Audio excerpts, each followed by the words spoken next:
I welcome you back to the third part and the fourth part of this tutorial on 4 decades of array signal processing research and optimization relaxation perspective. My name is Marius Pesavento from TU Darmstadt, and I will guide you through the second half of this tutorial. In the second part of the tutorial, my colleague Minh Trinh-Hoang has introduced the partial relaxation technique, where he has relaxed the interference part of the n-dimensional manifold structure of the array with the objective to reduce the computational complexity associated with multi-source optimization methods. Now in the third part we will also consider partial manifold relaxation, however not in the form of interference structure relaxation but in the form of array geometry relaxation. I will revisit existing subspace estimation techniques and introduce them from a slightly different perspective than they were introduced in the literature, using the concept of manifold relaxation of multi-source optimization criteria. We will then also discuss sparse reconstruction-based or compressed sensing techniques as sparse optimization techniques that apply the concept of approximation and relaxation.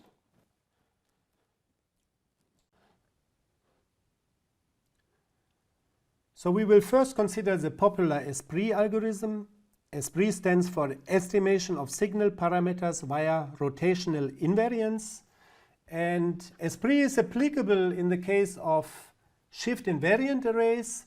So these are arrays composed of 2 identical subarrays displaced by a baseline delta. And the situation is displayed over here. So we have an overall array which is composed of 2 subarrays, the red and the blue subarray, where the red subarray has a corresponding steering matrix A underbar of theta, and the blue subarray has a corresponding steering matrix A overbar of theta. Now these 2 subarrays are identical and they are shifted by a known baseline delta. So as these 2 subarrays are identical, also their corresponding array manifolds are identical, and these are denoted by calligraphic AN sub. So AN sub is the manifold corresponding to each of the subarrays. We assume that the number of sources n is smaller or equal to the number of sensors in each subarray. If m is the number of sensors in the entire array, then m by 2 is the number of sensors in each subarray.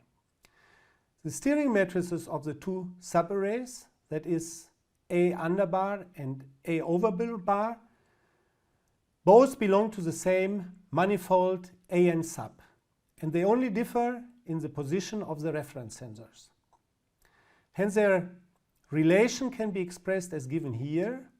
The steering matrix A overbar of the blue array is equal to the steering matrix A underbar of the red array if we multiply the latter from the right with the diagonal matrix A of theta. The diagonal matrix is implementing the effects of the array shift by baseline delta, and delta is a diagonal matrix containing the complex exponentials that implement the shift. That means these diagonal elements lie on the unit circle where the individual exponents depend on the baseline delta and the respective directions of rival theta 1 to theta n. The overall steering matrix A of theta can be partitioned into 2 parts, the red and the blue, corresponding to the steering matrix of the first subarray and the steering matrix of the second subarray, respectively. Inserting the relation between the 2 steering matrices, this block structure can also be expressed in terms of the steering matrix of the first subarray and the diagonal phase shifting matrix delta of theta. Similarly, we partition the signal subspace matrix US that we obtain from the true array covariance matrix. The first n by 2 rows correspond to the first subarray and form the matrix US underbar, while the latter m by 2 rows correspond to the second subarray and are denoted by US overbar.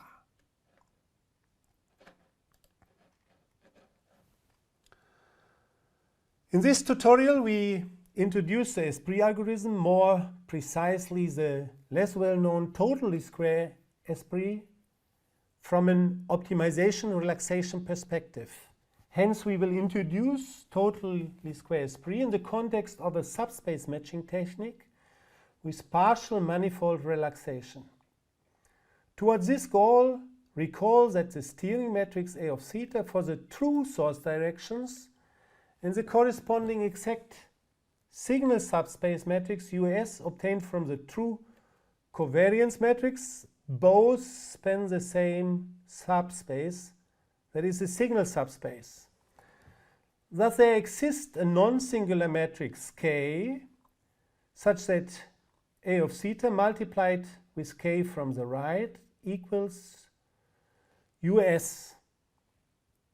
Thus for the finite sample estimate of the signal subspace matrix denoted by US hat, this property suggests the following subspace fitting criterion where we fit the product of A times K to the estimate of the signal subspace matrix US hat in a least square sense.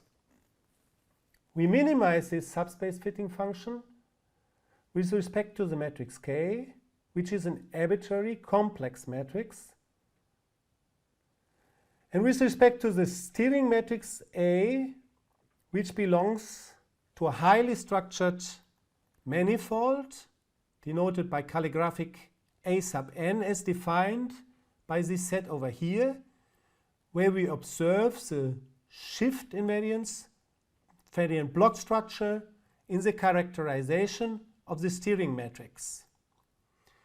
We remark that the upper block represents the subspace steering matrix A underbar that belongs to the subarray manifold calligraphic A n sub, and D of theta is a diagonal matrix with roots on the unit circle. Due to the non-convexity of the array manifold, in particular the block structure with the subarray manifold structure and the diagonal shifting structure, the subspace fitting function is highly multimodal and an exhaustive multidimensional search is required in the minimization. To reduce the computational complexity, the idea of the totally square Esprit algorithm is to partially relax the manifold structure. Towards this end, we relax the original array manifold structure in the optimization and introduce a relaxed manifold structure denoted by calligraphic A sub n Esprit. This manifold is defined as a set of all n times n matrices composed of two blocks, where now the first block A underbar no longer belongs to a subarray manifold, but it is an arbitrary non-singular complex n by 2 times n matrix instead.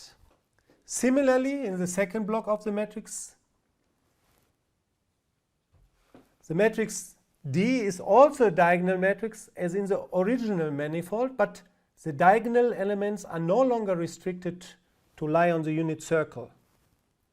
In other words, D is an arbitrary diagonal matrix, now parameterized in the directions of rival theta as before,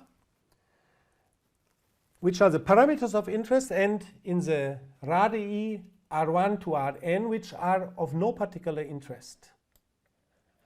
With this relaxation, the subspace fitting problem can then be reformulated as minimizing the subspace fitting function over the set of all n times n complex matrices K and over the set of steering matrices A that belong to the relaxed Esprit manifold.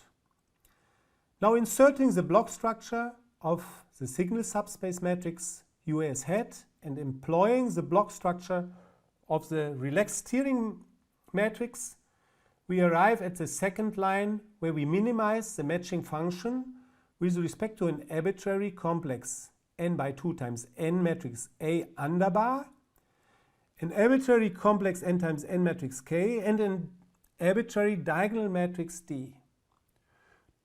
To characterize the solution set of the relaxed problem, we introduce additional variables. We replace the product A underbar times K by the matrix US underbar breve, and we replace the product A underbar times D times K by US overbar breve. We can further eliminate in the two constraints the variable A underbar. We can resolve one of the equations with respect to A underbar and insert it into the second equation. Then we arrive at the following problem formulation. The resulting formulation no longer contains the matrix A underbar, but it only depends on the newly introduced variables US breve instead. The constraints can be further rewritten in form of a null space property as given in the second problem formulation on this slide.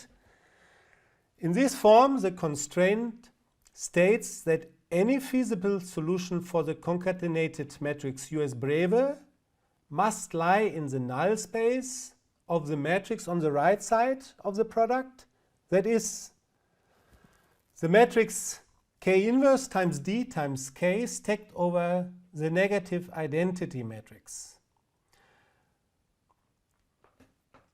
Now, as the matrix on the right side is of dimension 2n times n, the null space of the matrix is of dimension n. In other words, the null space property implies then that the concatenated matrix US breve exhibits a rank that does not exceed the dimension of the null space, and that dimension is equal to n. Hence, the inner optimization problem represents the well-known best rank n approximation of the n by 2 times 2n repartitioned finite sample signal subspace matrix US hat underbar concatenated with US hat overbar. To compute the best rank n approximation, we first define the singular value decomposition of the matrix repartitioning, and this is given by the sum of 2n outer products with singular values sigma k and left and right singular vectors gk and hk respectively. Assuming that the singular values are arranged in non-increasing order, the best rank n approximation is given by the sum of the principal n rank 1 components as given over here. With this, the solution for the inner optimization problem is given, and we can use the null space property to compute an estimate of a matrix psi hat, which defines the matrix product K inverse times D times K. This matrix product can be computed as a least squares solution provided over here. And as we are interested in the exponents on the diagonal elements in D, more specifically the arguments in the exponents, we can diagonalize matrix psi hat by computing the eigenvalues of psi. The total least square Esprit algorithm is thus carried out in the following step. First, we compute the eigendecomposition for the sample covariance matrix R hat to obtain the sample signal subspace matrix US hat, which we partition as US hat overbar and US hat underbar. Next, we compute the best rank n approximation using the singular value decomposition. Then we compute the matrix psi hat as a least square solution provided over here. And finally, we compute the eigenvalues of the matrix psi hat, and from their complex arguments, finally, the estimates of the directions of arrival. Recall that we started our derivation of the total least square esprit algorithm from the subspace fitting formulation that matches the finite sample estimate of the signal subspace matrix to the model A times K.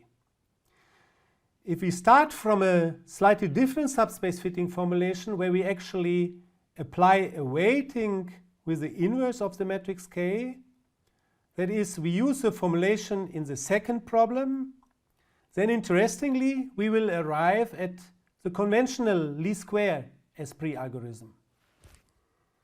Finally, we remark that both least square and total least square esprit are search-free, multi-source estimation techniques that are extremely simple in the implementation. Furthermore, as we relax the manifold structure of the subarray in the derivation, the knowledge of the subarray structure is not required in the computation of the esprit estimates. Finally, we can also relax the requirement that the number of sources n does not exceed m over 2. For example, in uniform linear array geometries, as provided here, we can partition the array steering matrix into two overlapping subarrays where part of the sensors belong to the first and the second subarray at the same time.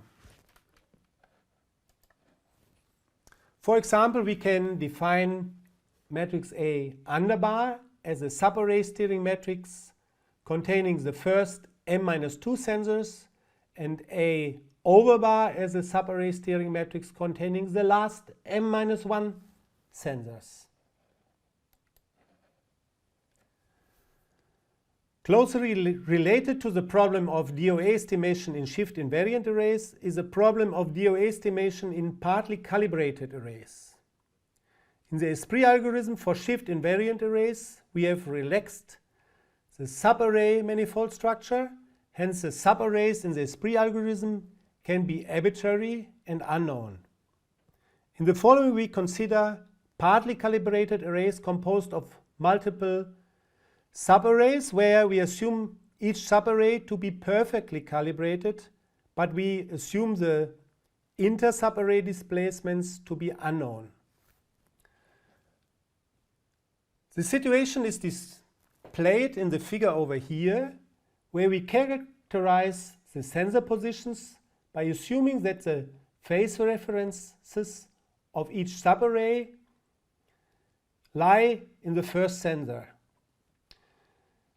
Then the sensor position of the M sensor in the P subarray can be computed by taking the position of the sensor in the subarray and in adding the displacement delta P to it. Here we consider a linear array for simplicity, but we are not restricted to linear arrays in our derivations. Let the array response of the P subarray be given by a vector AP of theta, as given over here, and the corresponding n-source array manifold of the P subarray be a set of MP times n dimensional steering matrices with steering vectors of the structure given above. The overall steering vector of the array can then be written as a concatenation of subarray steering vectors of all subarrays, where each subarray steering vector is multiplied with a phase rotation term to account for the displacement of the subarray, or if you want, the phase reference, the displacement of the phase reference sensor. This concatenation we can also express in terms of the matrix vector product of a block diagonal matrix that contains the subarray steering vectors on the block diagonal. This matrix we denote by T of theta, and a vector that accounts for the phase shifts due to the subarray displacements. This vector can be considered as a reference sensor steering vector, and it is denoted by h of theta, and it's also a function of the displacement delta. Vector delta contains the p-1 subarray displacement as defined over here, measured relative to the first subarray. Again, we define T of theta as a block diagonal matrix containing all subarray responses. This matrix only depends on the directions of one source, and it does not depend on the subarray displacements delta. The reference sensor steering vector is denoted by h of theta, and it also depends on the displacement vector delta. With this parameterization, we can factorize the steering vector of the overall array A of theta as T of theta times h of theta and delta. Correspondingly, we can define the overall n-source array manifold, denoted by calligraphic AN, as a set of all m times n steering matrices with columns that can be factorized by a block diagonal matrix T and a reference sensor steering vector H, where T and H themselves belong to manifolds calligraphic T1 and calligraphic H1 that is defined over here. We consider first the fully calibrated array with known subarray displacements delta. Then we can apply the spectral music estimator, which we have introduced as a single source approximation of the weighted subspace fitting criterion with identity weighting before. Recall that in music the DOAs are estimated as the n deepest minima of the music function given over here. Inserting the convenient factorization of our steering matrix and replacing the steering vector A by T times H yields the following equivalent representation of the music function. This function we minimize with respect to H and T and find the n deepest minima with H and T belonging to the manifolds calligraphic H1 and calligraphic T1 respectively.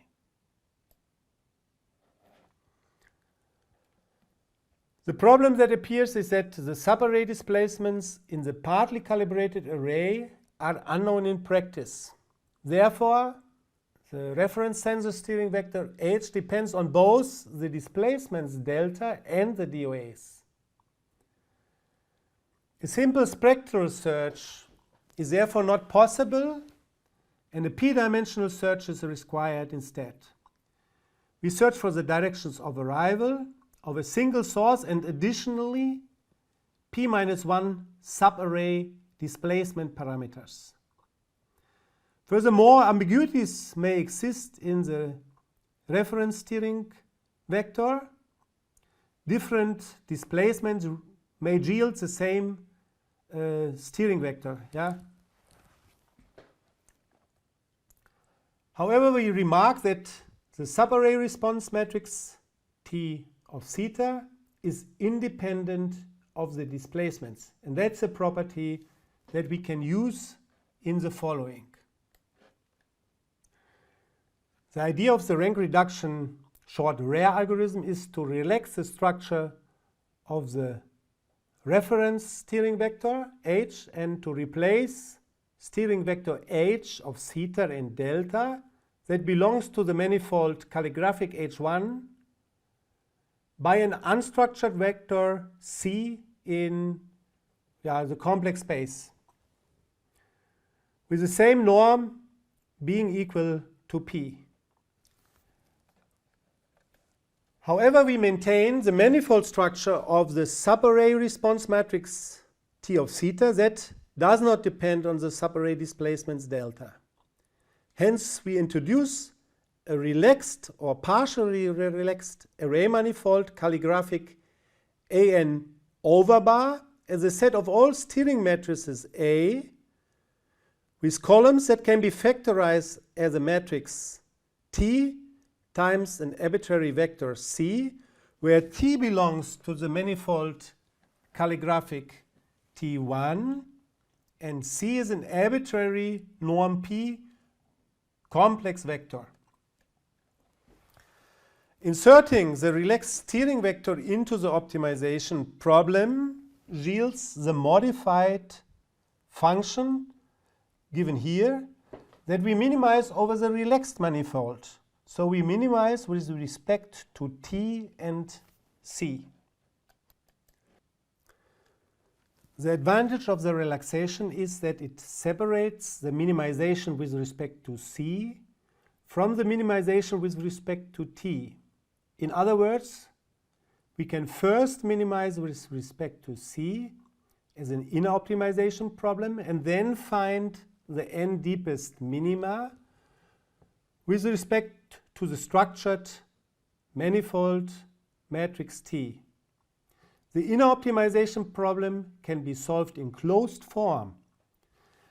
The solution C star is given by the minor eigenvectors or the minor eigenvector of the matrix N as given here.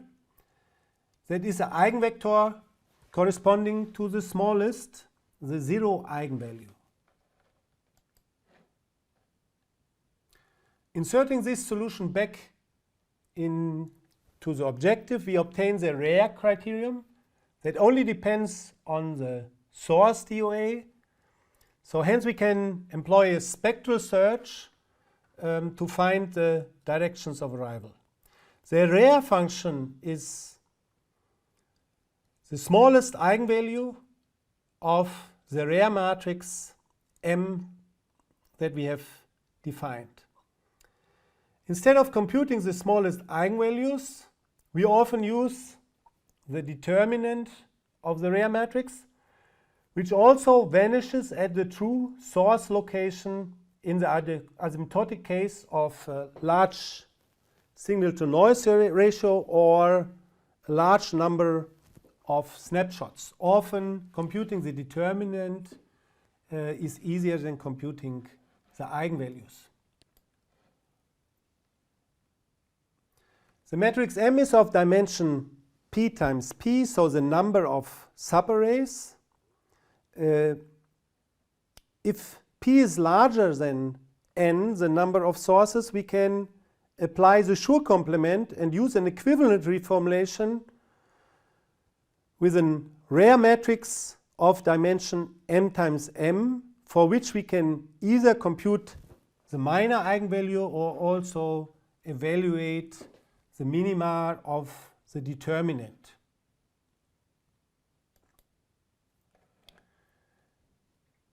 Next, we turn our attention to the sparse reconstruction methods for direction of arrival estimation, and these methods became extremely popular in the past 15 to 20 years, not only in the context of array signal processing but also beyond.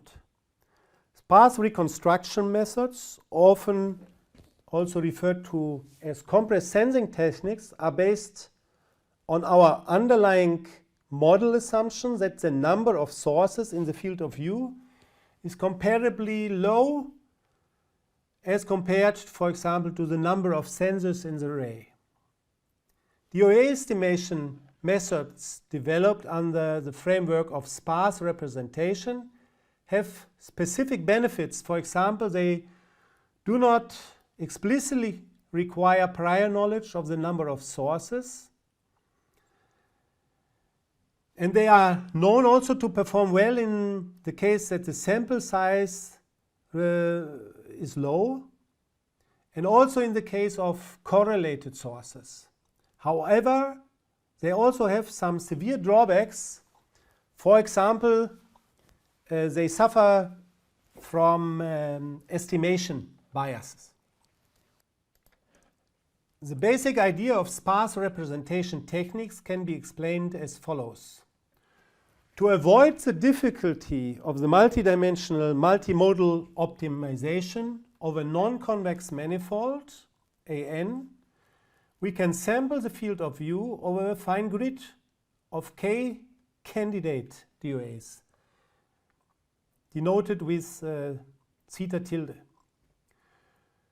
We assume that k is much larger than n and construct a fixed, overcomplete, so a fat dictionary of steering vectors over the chosen grid of candidate directions.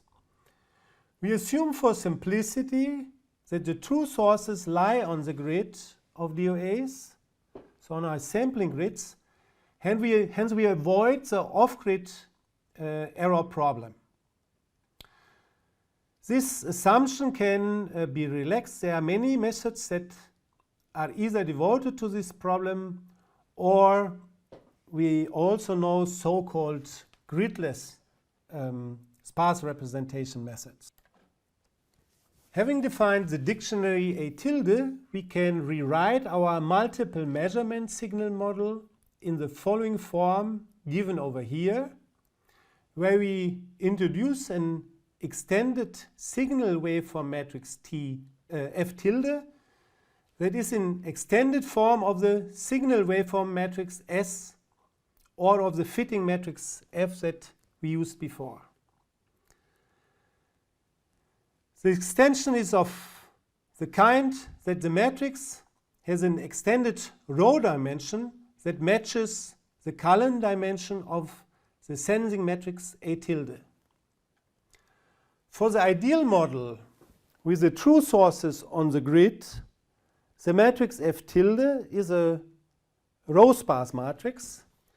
So the rows of F tilde that correspond to the true source location contain the signal waveforms in that corresponding row, and the other rows are identical to 0.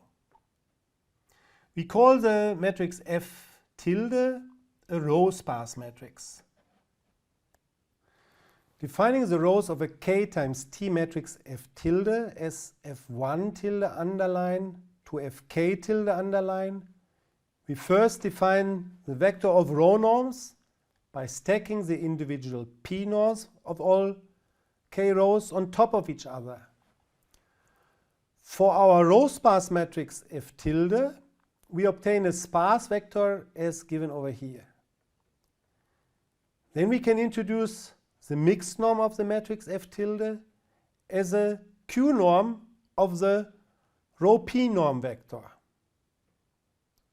In this norm, we couple the elements in each row vector Fk tilde underbar by the LP norm. As we search for row sparse matrices F tilde, we are interested in the LP0 pseudo norm, where the 0 norm counts the number of non-zero elements in a vector.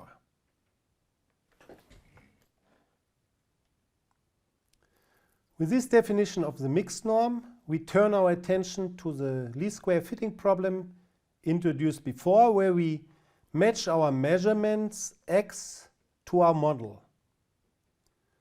Now we use the extended model with a fixed dictionary A tilde, and we search for the best least square match of the data x with the product A tilde times F tilde. As the dictionary matrix F is a fat matrix, the dictionary matrix A is a the A tilde is a fed matrix. The matching function has infinitely many perfect matching solutions. However, we search for the minimizing solution that exhibits a row sparsity in the sense of the mixed P0 norm of exactly n. Hence a solution that has exactly n non-zero rows. In this equivalent problem formulation, we have avoided the optimization over manifold an that we used before, as now we have a fixed dictionary A tilde.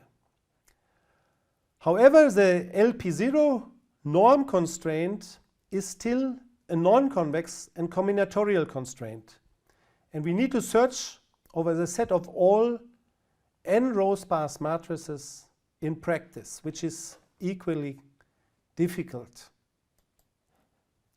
To solve the problem, we can use Lagrangian relaxation and write the corresponding dual function for non-negative Lagrange multiplier lambda. The Lagrange multiplier marks the cost associated with the violation of the LP0 constraint. And the Lagrangian minimization problem provides a lower bound for the optimal function value of the least square matching problem. We will later discuss practical procedures for finding a suitable choice of lambda. We first, however, remark that the relaxed problem is still non-convex due to the non-convexity of the LP0 norm involved. Hence, we want to apply approximation techniques in the following. A common convex approximation of the LP0 pseudonorm that is known to promote sparse solution is a LP1 norm. This approximation is commonly termed L1 norm relaxation, even though depending on the choice of lambda, it is not necessarily representing a relaxation of the L0 constraint least square matching problem that was given above.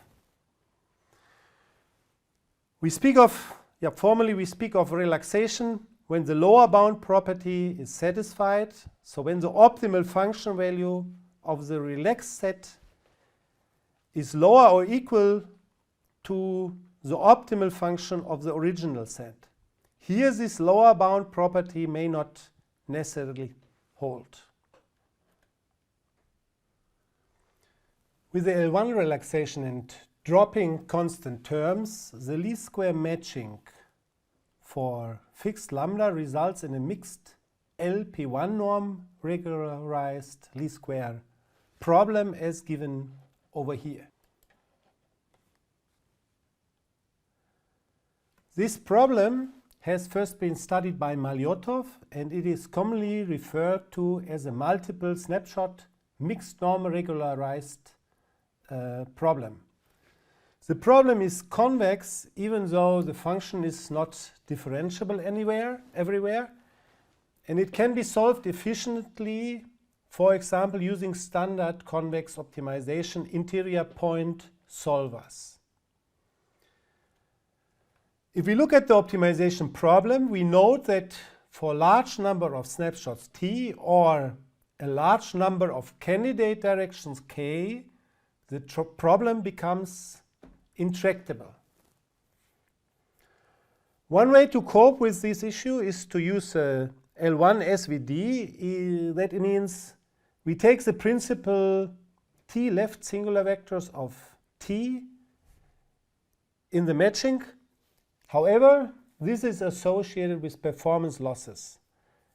Another way is to use a smaller grid and to apply adaptive grid refinement. Before we address the complexity issue, let us leave a few words about the choice of the regularization parameter lambda. In the choice of the regularization parameter, of the regularized least square problem, we need to find a trade-off between the data matching performance and row sparsity of the solution. We know that if we increase the value of the regularization parameter lambda, we will obtain a solution with improved sparsity, however, at the expense of matching performance. We search for a solution with exactly n non-zero rows, provided that we know the exact number of sources, which was also our assumption in the context of the other DOA estimation methods that we discussed before. In order to find a reasonable value for lambda, we can use the following useful upper bound result. It can be proven that with a choice of lambda exceeding a maximum value lambda max as given in this equation, the all-zero matrix F0 is always optimal. Hence, lambda max provides an upper bound for the choice of lambda.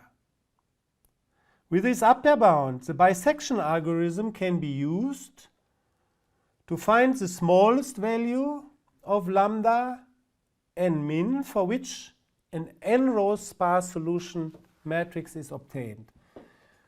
That is a solution with a row norm of f, a row norm of f being equal, or f tilde being equal to n. As we said, we can use the bisection method to find an n-row sparse solution.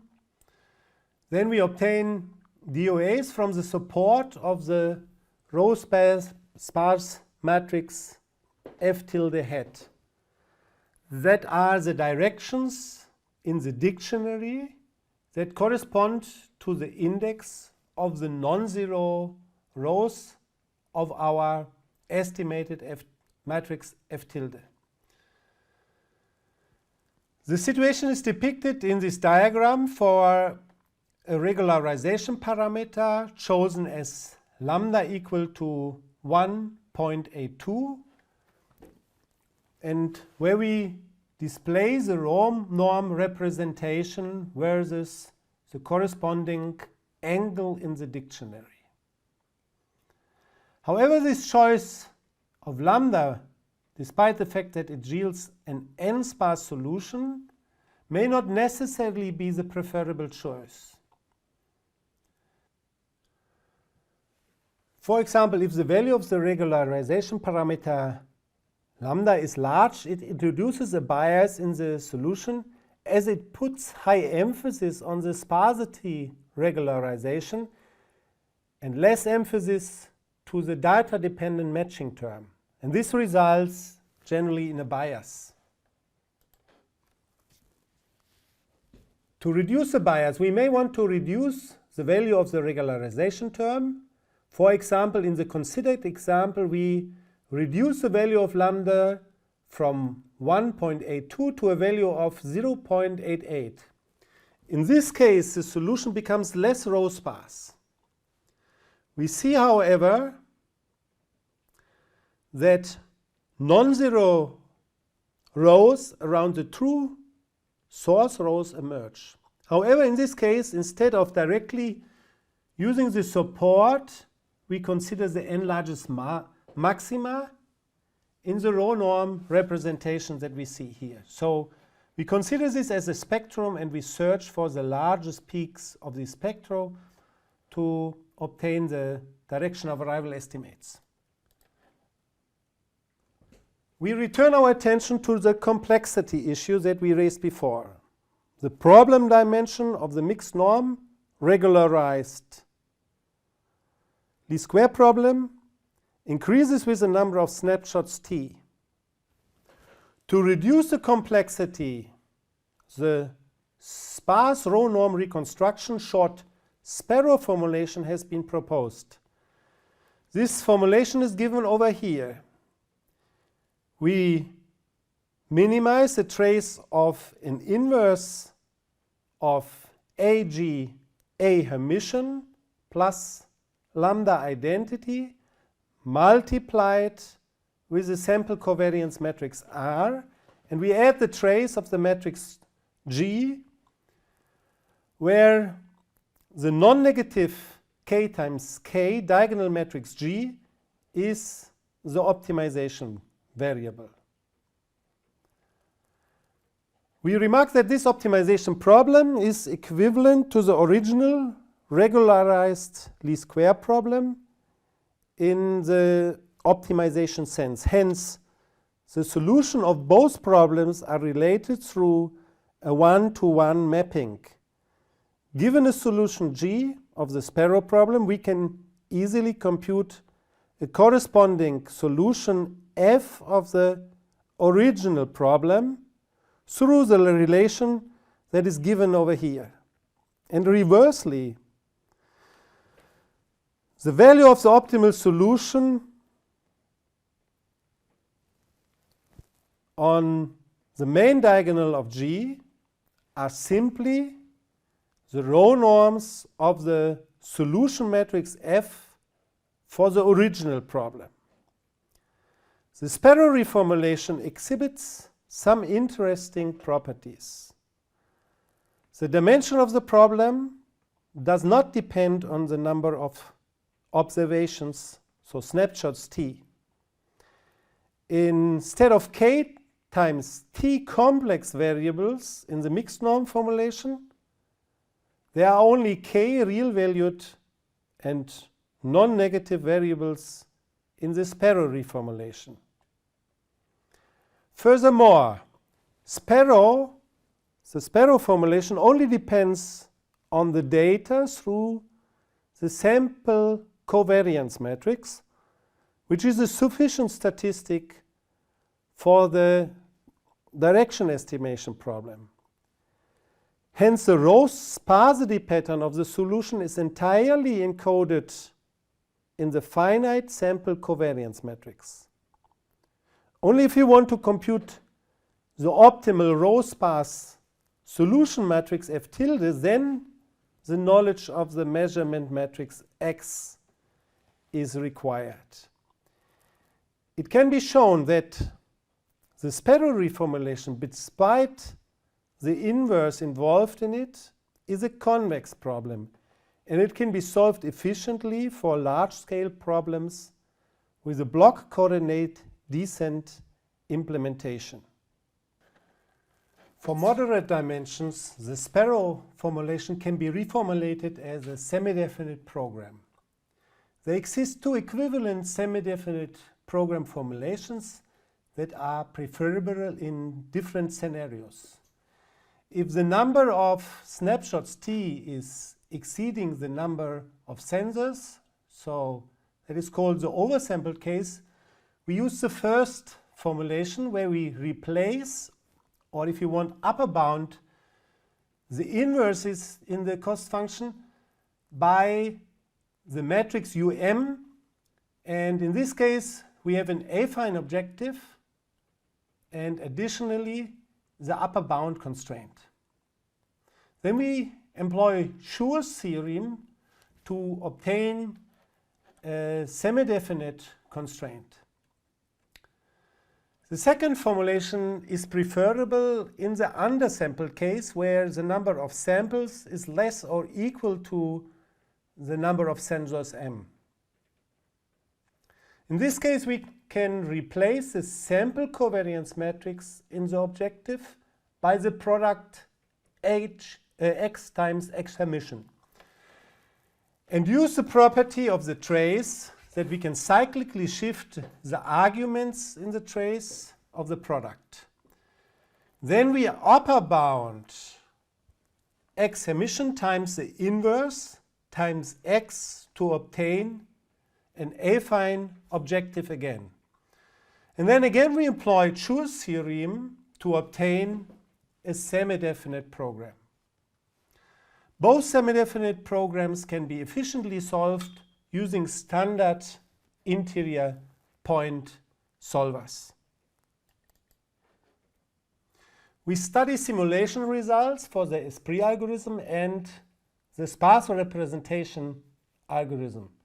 We use a sensor array of m equal to 5 sensors and sources at 90 and 100 degrees. The regularization parameter is chosen as indicated. We display the root mean square estimation performance versus the SNR. We observe that the Esprit algorithm shows a good root mean square error performance that is close to the Cramer-Rao bound. That is the theoretical limit of the estimation performance of an unbiased estimator, as we will see still in the following. Also, the sparse representation method works quite well. However, at around 3 dB, the bias becomes notable and we observe an increase in the root mean square error. So we have a saturation performance here. In the next figure, we study the same scenario, however, for highly correlated sources with a correlation coefficient of 0.99. Again, we display the root mean square estimation performance versus the SNR. In this case, we observe that the root mean square error performance of the Esprit breaks down. This is associated to numerical issues that arise when the assumption that the matrix K that we introduced that relates the steering matrix to the signal subspace eigenvectors becomes rank deficient. For the sparse representation-based methods, we observe, however, that the root mean square error estimation performance is maintained up to a value of the SNR where the bias becomes significant.